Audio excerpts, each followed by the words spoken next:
Saya awali dengan dongeng saja ya, kalian biar senang.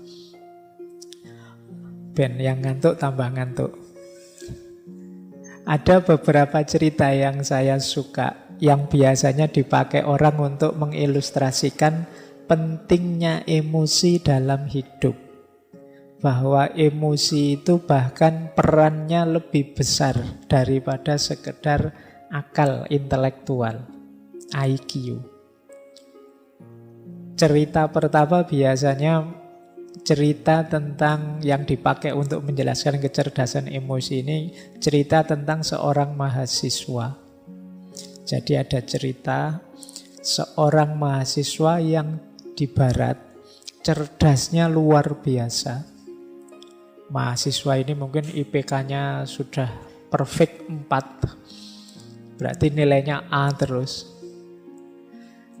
Zaman saya kuliah dulu bahkan ada nilai yang A+. Jadi itu berarti lebih dari A. Nah, mahasiswa ini nilainya perfect terus. Tapi kemudian ada satu peristiwa yang membalik nasibnya.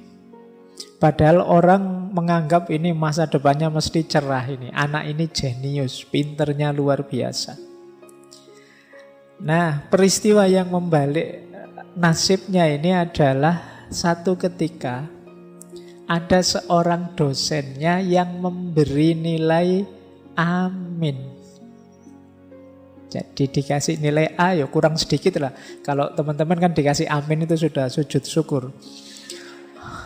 Karena biasanya dapatnya E, dapat B, dapat amin, alhamdulillah mungkin gitu. Tapi karena dia ini selalu dapat A, begitu dapat amin, tidak terima dia. Karena dia nganggap aku ini perfect kok, dapat amin, salahku di mana? Kalau hari ini mungkin sudah WA dosennya. Nah, cuma anak ini, yo saking marahnya, kemudian pulang, ambil senjata di rumah, balik ke kampus, dosennya ditembak, tewas.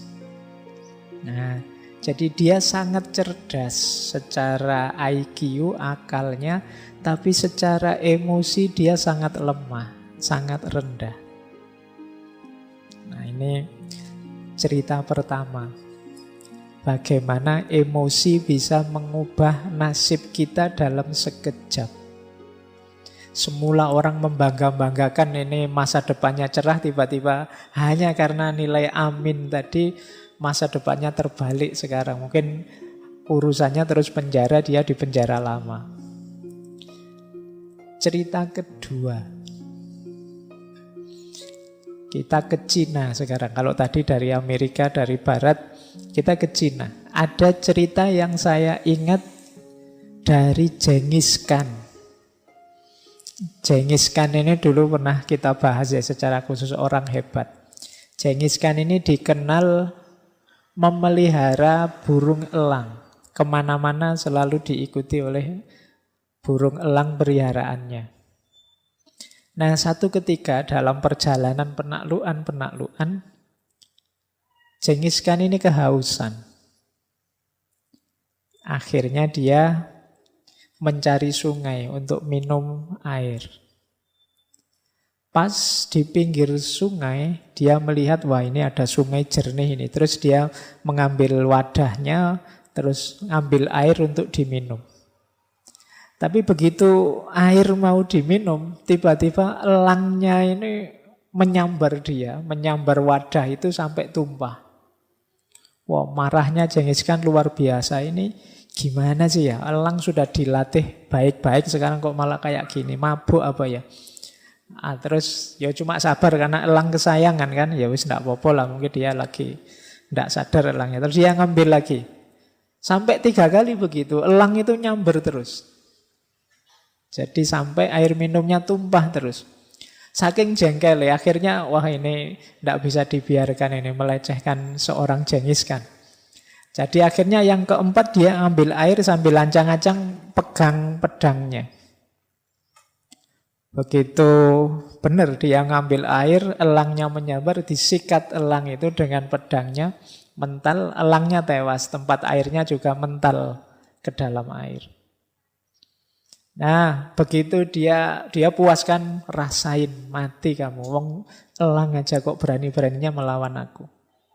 Begitu dia ngambil tempat minum tadi yang jatuh ke dalam air, dia melihat ternyata di dalam air ada bangkai ular. Yang bangkai ular ini beracun.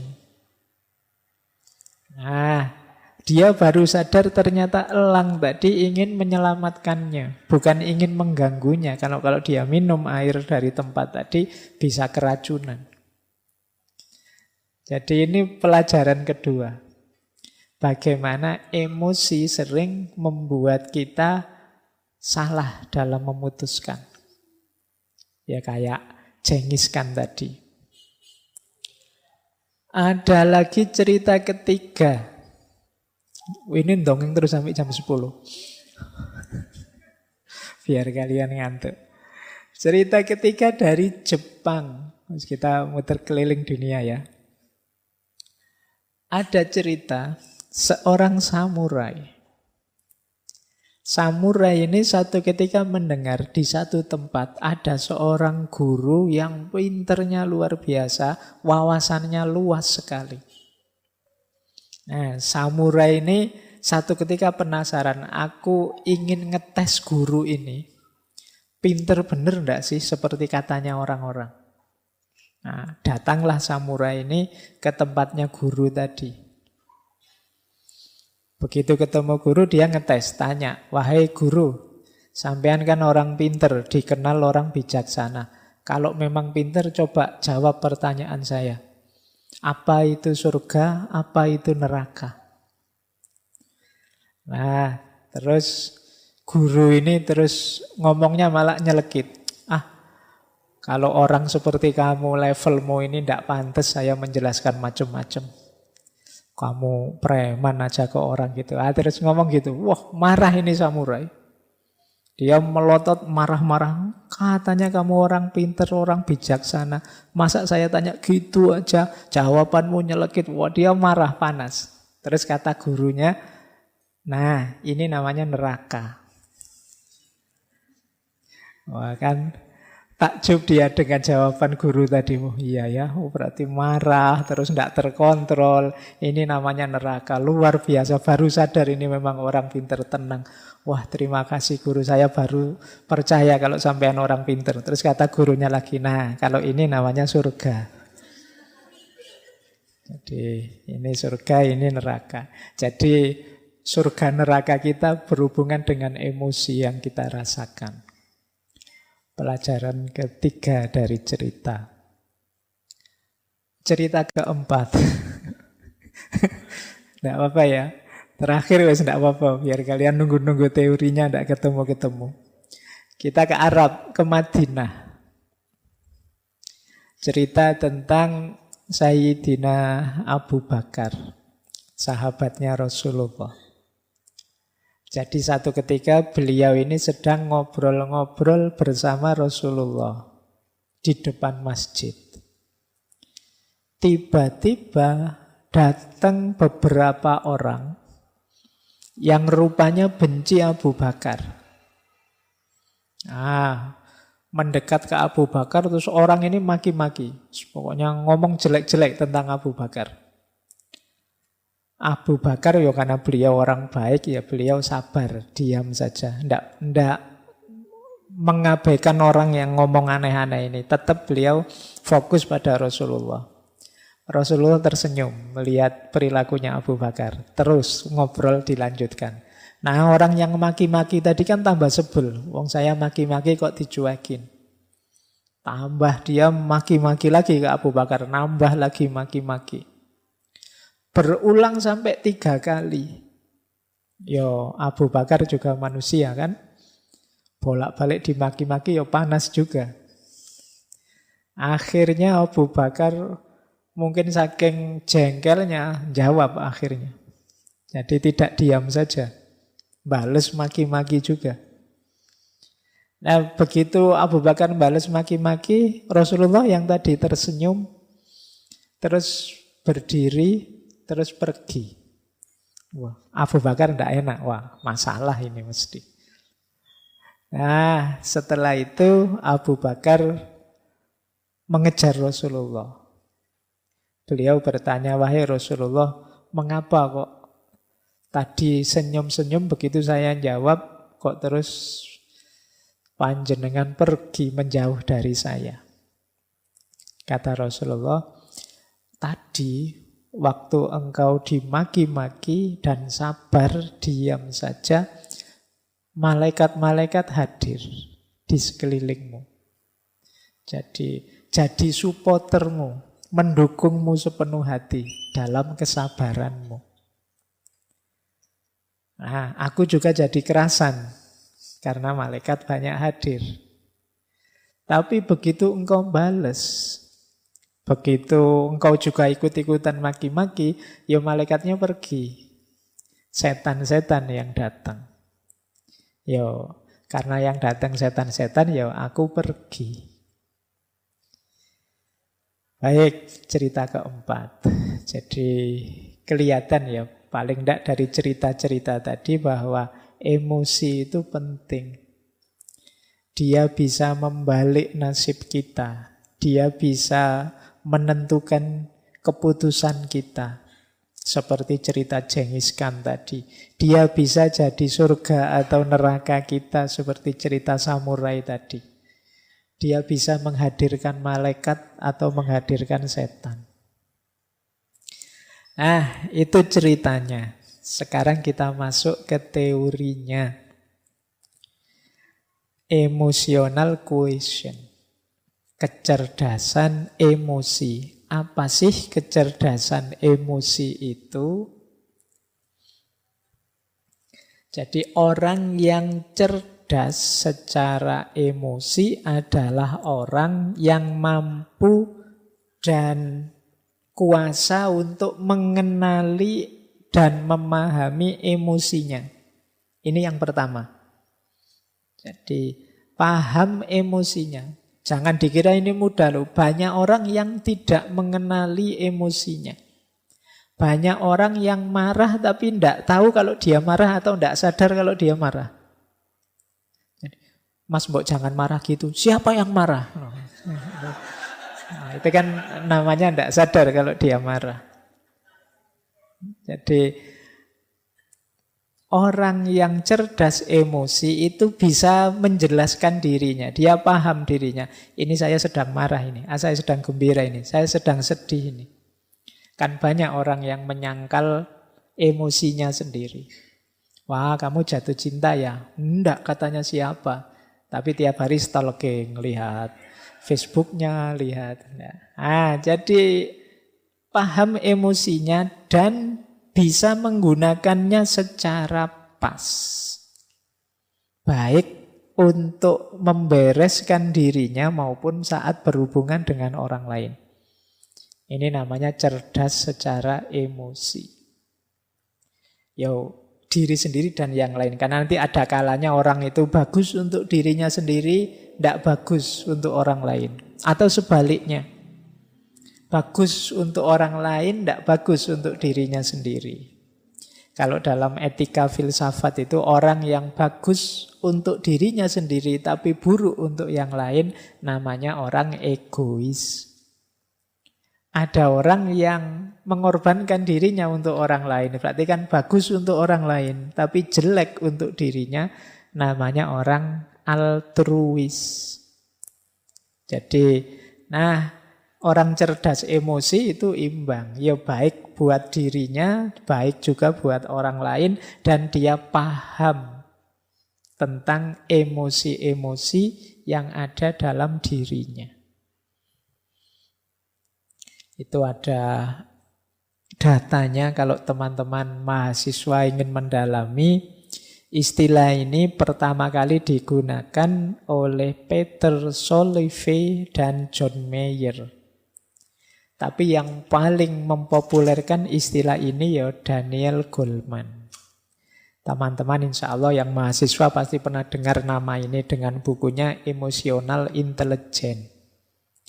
Why it can matter more than IQ.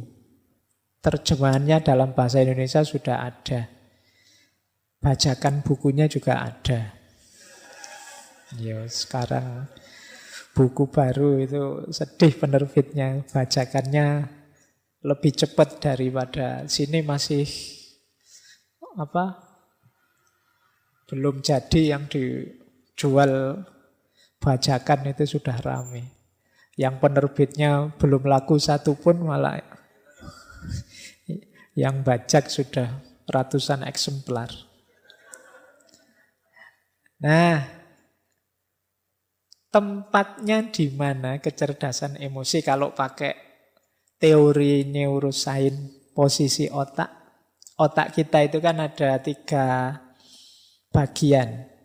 Ada bagian luar, ada bagian dalam, ada bagian bawah. Bagian paling luar itu namanya neokortek. Di situ tempatnya mikir, merenung, refleksi. Jadi IQ, reason, itu ada di neokortek. Nanti bagian dalam ada limbic system. Di situ emosi-emosi. Ada yang paling bawah namanya reptilian complex atau akal reptil. Kalau ini insting. Insting untuk bertahan hidup, insting untuk mencari selamat, insting untuk berketurunan, dan lain sebagainya. Itu yang paling bawah, mungkin daerah dekat leher sini. Ada yang lebih dalam untuk emosi-emosi namanya limbic system. Yang paling luas, paling besar itu neokortek. Nah, kecerdasan emosi itu ya ketika aspek reason ketemu dengan aspek emosi. Jadi kecerdasan emosional itu mudahnya bagaimana kita mengelola emosi kita secara rasional. Jadi dia adalah persilangan antara reason dan emotion. Jadi berarti ya reasonnya juga dipakai dalam rangka mengendalikan emosi. Makanya ada yang bilang kecerdasan emosi itu dari subconscious menuju conscious. Dari bawah sadar menuju sadar. Jadi emosi bawah sadar itu kan emosi yang otomatis keluar dari diri kita. Ini kalau tidak dikendalikan oleh reason, oleh unsur neokortek tadi, ya kadang-kadang meleset tadi. Seperti Genghis Khan tadi, dia karena tidak mikir dulu ini kenapa sih elang ini yang biasanya patuh, biasanya jadi pembantu kok malah ngerusak, ada unsur apa?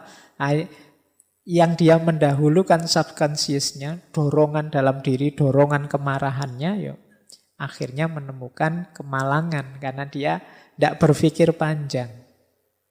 Jadi kecerdasan emosi itu bagaimana dorongan bawah sadar kita kendalikan secara sadar.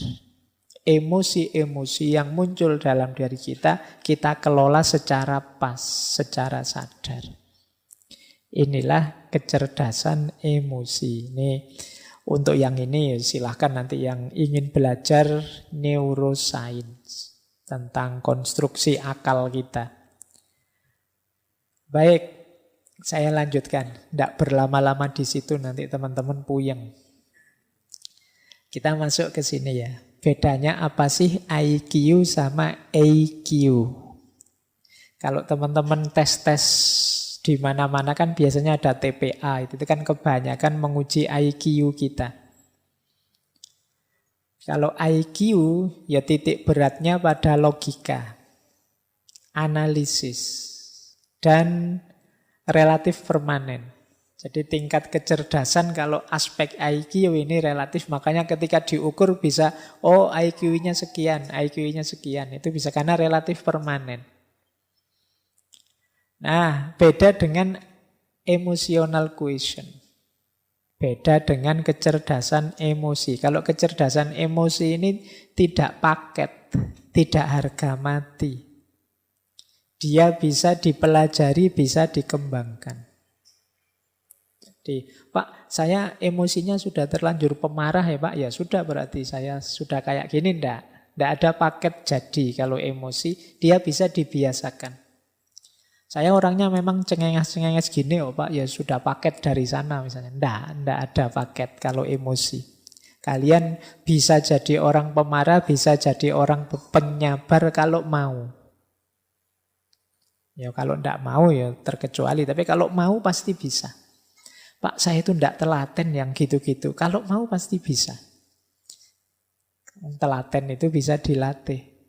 Jadi kalau urusan emosi bisa kita kendalikan. Dan jangan khawatir kalau katanya Goleman malah bisa lebih 80% kesuksesan hidup itu ditentukan oleh emotional quotient. Kecerdasan emosi.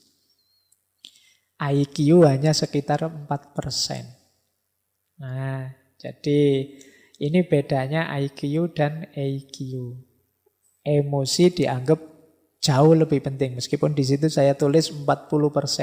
Karena dari banyak buku itu macam-macam. Yang sangat senang yang menyebutnya 80 ke atas. Tapi ada yang 40, ada yang 60. Ya kita ambil 40 lah ya. Tapi itu kan sudah besar. Jadi 40% dari hidup itu sudah luar biasa. Karena nanti masih ada spiritual, masih ada multiple quotient yang itu membuat 40 itu sudah sangat besar. Belum nanti minggu depan kita ketemu spiritual. Jadi emosi penting dibandingkan kadar kepintaran kita. Ya seperti tadi ada anak yang pinternya luar biasa tapi hidupnya terbalik dalam satu seketika ketika salah mengambil keputusan dipengaruhi oleh emosi. Kadang-kadang kan kita waktu terpengaruh emosi melakukan sesuatu dan kita sesali selamanya. Kenapa emosi ini penting? Nah, ini asumsi-asumsinya. Jadi asumsi itu dasar berpikirnya. Kenapa kok terus ada kecerdasan emosi? Yang pertama, dalam hidup ini sebenarnya emosi itu lebih mewarnai kita. Jadi kita itu menanggapi sesuatu biasanya yang muncul dulu itu rasa atau emosi kita.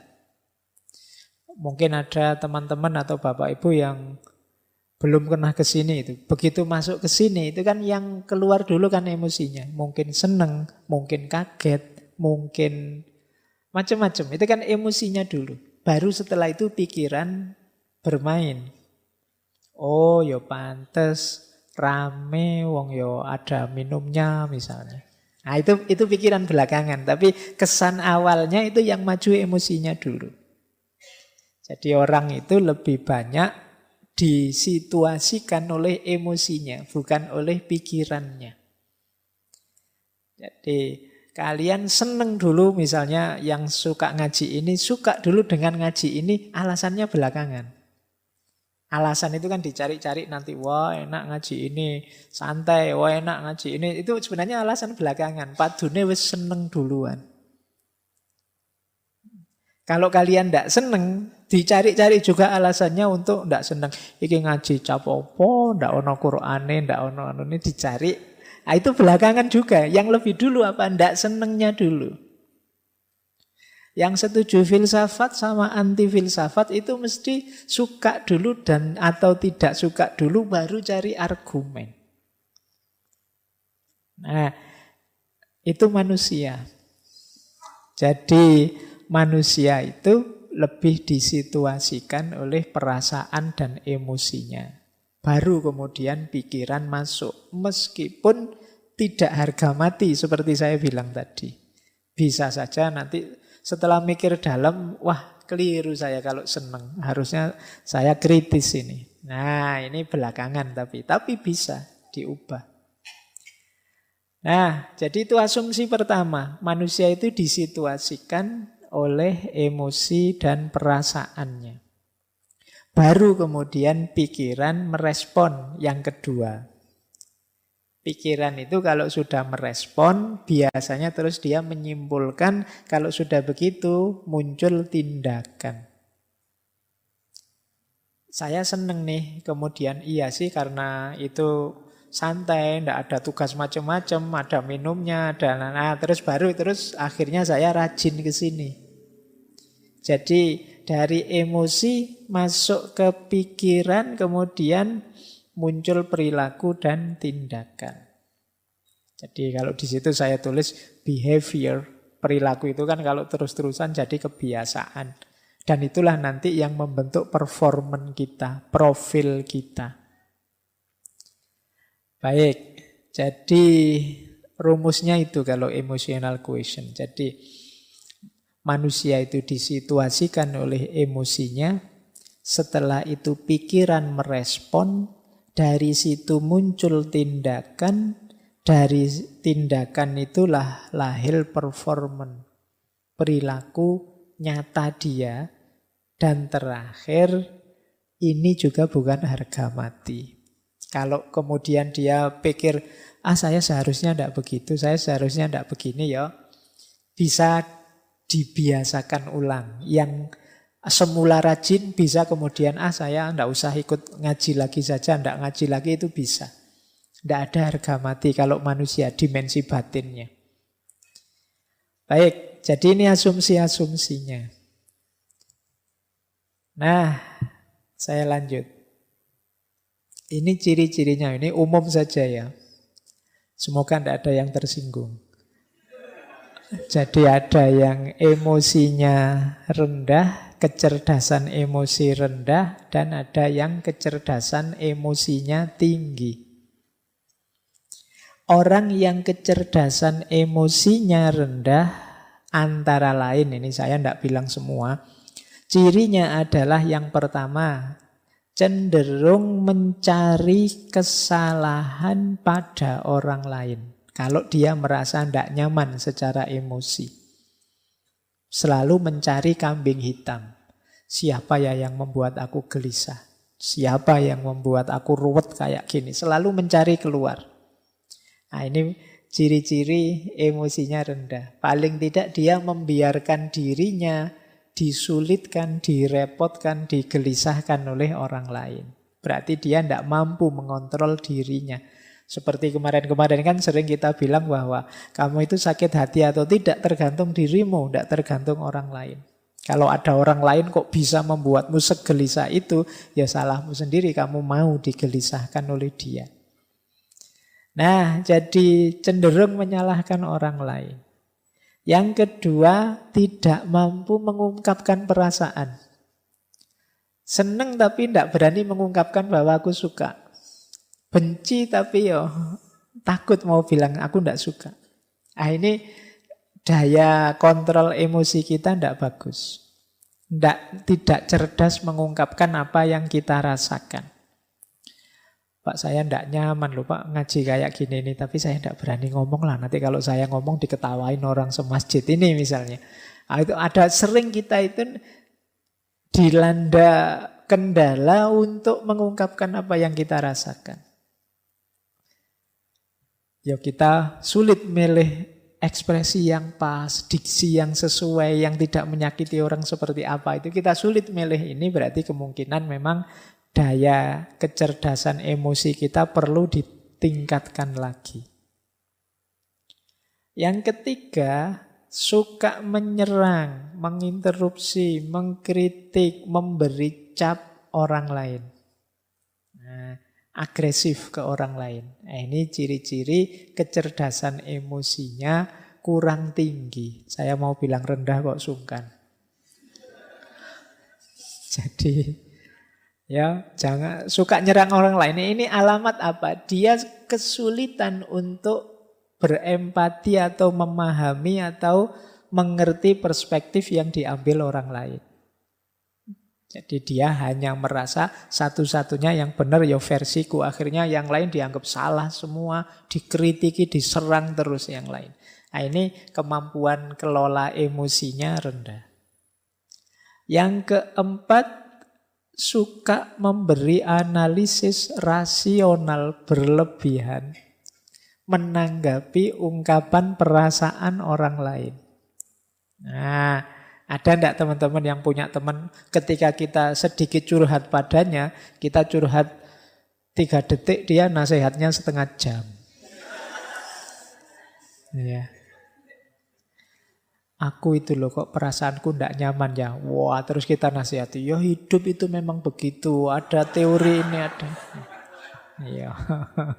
Jadi itu sebenarnya ya termasuk ciri-ciri belum matang emosinya. Masih ingin mendominasi, masih ingin menguasai, masih ingin orang lain harus ikut dia. Nah, terlalu banyak ingin ngontrol. Berarti dia ingin memposisikan diri lebih tinggi dari temannya, dari sahabatnya. Nah, termasuk ciri emosi yang rendah adalah sering bohong tentang perasaannya atau emotional dishonesty. Ini sama seperti tadi, kalau tadi tidak mampu mengungkapkan, kalau ini bohong. Mungkin demi citra, mungkin demi orang lain senang, mungkin demi macam-macam, tapi intinya dia bohong.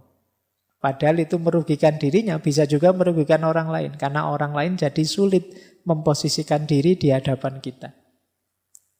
Suka enggak kamu kalau saya gayanya begini? Sebenarnya enggak suka, tapi bilang, wah suka sekali saya Pak. Meskipun nanti kalau saya enggak ada, diam-diam, itu loh Pak Faiz ngomong apa sejak tadi misalnya. Nah, ini namanya emotional dishonesty. Jadi ketidakjujuran emosional. Ini kalau orang-orang dekat kita, kalau kita tahu mereka tidak jujur kan menyakitkan. Jadi tidak hanya merugikan diri sendiri, tapi merugikan orang lain juga.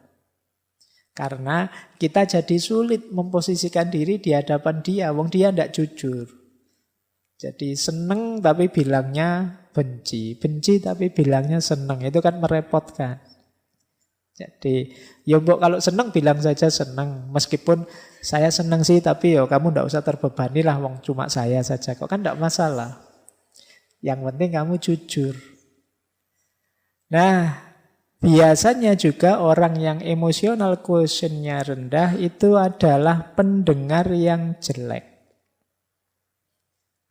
Ndak betah dia mendengarkan, suka interupsi, suka debat. Tidak mampu menunggu orang sampai tuntas bicara. Di tengah jalan selalu menyela. Nah, ini kemampuan kontrol dirinya rendah. Mungkin kadang kalau debat itu kan sering saling nyamber itu. Mungkin dia khawatir kalau ini teman lawan bicaraku selesai ngomong, jangan-jangan sulit aku bantahnya. Akhirnya dicegati tengah jalan. Nah, ini pendengar yang jelek. Berarti debatnya memang nyari menang kalah, bukan mencari yang benar. Maka yuk latihan. Terus melebih-lebihkan atau mengecil-ngecilkan yang dirasakan. Kan banyak orang itu hal kecil diheboh-hebohkan. Perasaannya sendiri yang biasa saja sebenarnya itu urusan sepele, tapi seolah-olah wah, sekedar misalnya, wah aku kok enggak kebagian minum ya, wah jangan-jangan takmirnya sentimen saya. Jangan-jangan dibesar-besarkan. Ini mungkin dia khawatir tersaingi oleh aku mungkin. Dia khawatir mikirnya tidak karu-karuan, melebih-lebihkan. Jadi mendramatisir hal-hal yang sebenarnya biasa-biasa saja. Baik, terus tidak peka terhadap perasaannya orang lain. Jadi orang seperti apa dia tidak peka. Jadi ngertinya ya perasaanku saja. Dia marah-marah kalau orang tidak mengerti dirinya, tapi dia tidak mau mengerti orang lain. Kemudian sering merasa insecure, tidak aman. Sukar menerima kesalahan diri sendiri dan berat kalau mau minta maaf. Jadi kalau ada teman-teman punya ciri begini, berarti ya harus belajar lagi emotional quotient. Kecerdasan emosional. Kemudian pesimis, merasa dunia ini tidak adil. Wah, tidak adil dunia ini. Ya, orang kaya kok tambah kaya, aku kok tambah miskin. Kan sering yang mengeluh begitu kan banyak. Tidak adil Allah ini. Kadang-kadang Allah juga dimarahi. Nah, ini hidup pesimis. Apa maunya Allah itu? Saya kemarin baca di mana itu. Apa yang dipikirkan Tuhan itu kan gitu. Kan banyak yang komplain dengan kalimat-kalimat begitu. Baik, jadi pesimis. Sukanya mengeluh. Yang dilihat yang buruk-buruk, yang jelek-jelek saja. Ini ciri-ciri emosional kecerdasannya rendah. Kemudian kaku, tidak luwes. Jadi sulit beradaptasi terhadap perubahan-perubahan dalam hidup. Orang yang kaku itu kan berat, mudah patah. Maka jadilah orang yang tangguh. Tangguh itu bukan berarti kaku. Kalau pakai ilustrasi biasanya orang berilustrasi kayak sabuk. Sabuk itu kan lentur. Jadi kadang-kadang dipakai di gigi 1 ya bisa, di gigi 2 bisa. Kalau kita sedang kerempeng ya masih bisa pakai yang gigi paling awal. Nanti kalau sudah agak makmur bisa. Luwes sabuk itu dipakai seperti apa saja bisa. Karena apa? Dia lentur. Beda dengan yang kaku, tombak misalnya. Itu kan tidak bisa dilipat, tidak bisa ditekuk. Kalian bawa tombak naik motor, ya malang-malang tidak karu-karuan. Karena apa? Kaku, mudah patah. Tapi kalau pakai sabuk gampang. Itu maka orang-orang yang emosinya tidak bagus, cara pengendaliannya ya dia biasanya kaku. Sulit sekali dinego. Sulit sekali dilembutkan. Terus biasanya kemudian jadinya tidak harmonis dengan orang. Lebih harmonis dengan yang bukan manusia. Iya. Dengan koleksinya, dengan binatang kesayangannya. Sampai kemarin ada yang menikah sama kambing itu ya. Mungkin dia sudah putus asa dengan manusia, itu dia. Jadi kenapa ada orang putus asa dengan orang lain? Karena dia sendiri sulit membangun relasi yang harmonis dengan orang lain. Dia menyangkal fakta bahwa kita ini makhluk sosial yang tidak bisa hidup sendiri. Nah, jadi itu di antara ciri. Kalau ada orang kok lebih sayang dengan motornya, dengan mobilnya daripada keluarganya, anaknya, istrinya, itu kemungkinan ada masalah dalam relasi. Terus puas kalau bisa menghina orang lain, mengalahkan orang lain. Kadang-kadang dibela-belain dengan bikin hoax, bikin kebohongan. Yang penting musuhku kalah. Nah, ini berarti orang yang lemah secara emosi. Kebalikannya kalau orang yang kecerdasan emosinya tinggi, itu ya kebalikan ciri-ciri tadi. Dia tidak takut mengungkapkan apa yang dirasakan. Kalau iya bilang iya, kalau tidak bilang tidak. Kemudian tidak didominasi oleh perasaannya. Orang bisa takut manusiawi tapi jangan didominasi oleh rasa takut.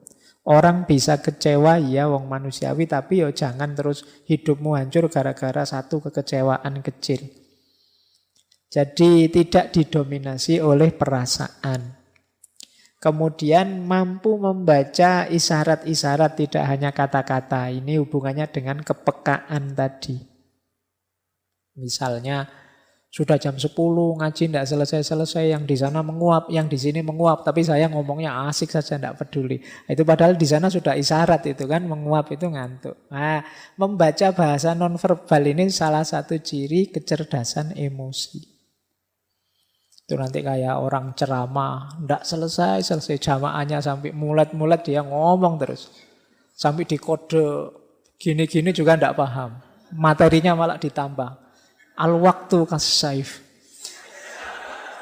Waktu memang penting. Ini sudah diminta selesai, tidak paham. Ini komunikasi nonverbal namanya.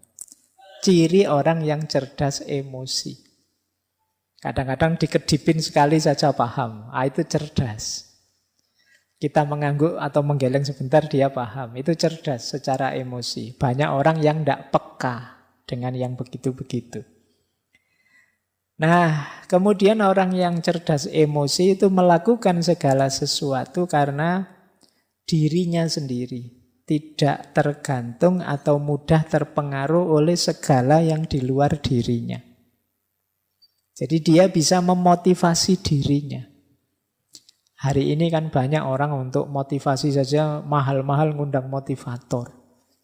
Biar saya ndak males Pak. Oh ndak males saja kok males. Tinggal kamu ndak males kan selesai. Tapi kan kita menghabiskan biaya banyak untuk memotivasi diri kita. Loh, orang yang cerdas emosi itu mampu memotivasi dirinya. Kemudian kebalikannya orang yang rendah emosinya, dia optimis, orang yang cerdas emosi itu. Kemudian nyaman kalau membicarakan perasaannya, tidak malu-malu. Kemudian tidak kalah oleh emosinya seperti tadi. Nah, mampu merenungi dirinya, mampu muhasabah kalau bahasa agama. Oh iya ya, apa pas ya saya emosi saya seperti tadi misalnya. Harusnya aku lebih agresif sedikit sehingga anak-anak ini tidak ngantuk misalnya. Itu merenung. Karena saya bilang tadi ya, emosi kita itu bukan harga mati. Tidak seperti IQ. Jadi tergantung kita ingin dibentuk seperti apa. Nah, kemudian ada ketahanan emosi, tangguh.